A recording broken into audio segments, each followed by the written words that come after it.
அவனும் வந்து ஊழியக்காரனோட தான் சொல்கிறேன், ஊழியக்காரிகளை தான் சொல்கிறேன். ஊழியக்காரிகள் ஊழியக்காரன்னு பேரை வச்சுக்கிட்டு நீ சினிமா பாடலை கொண்டு உள்ளே வந்துட்டுருக்கிறியா?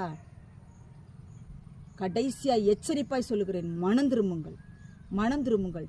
தேவனுடைய ராஜ்யத்தை கட்டி எழுப்ப எல்லாரும் ஒன்று கூடணும். இது என்ன, நான் பாதி அதான் இந்த சபைக்குள்ள இப்போ என்ன நடக்குது தெரியுமா கர்த்தருடைய பிள்ளைகளே? நான் ஏன் இந்த விசுவாசிகளுக்கு நான் இதை எச்சரிப்பாக சொல்லுகிறேன்னா, கொஞ்சம் உஷாராகணும் கர்த்தருடைய பிள்ளைகளே. ஏன் அப்படின்னா, ஒரே மட்டையில் ஊர்னா குட்டையாக நம்ம இருக்கக்கூடாது, புரியுதா? இந்த என்ன சொல்கிறது, அதான் ஆவியான ஒரு காரியத்தை உணர்த்துகிறார். பன்றிகள் என்ன செய்யும் தெரியுமா? இந்த சாக்கடை இருக்கும் தெரியுமா?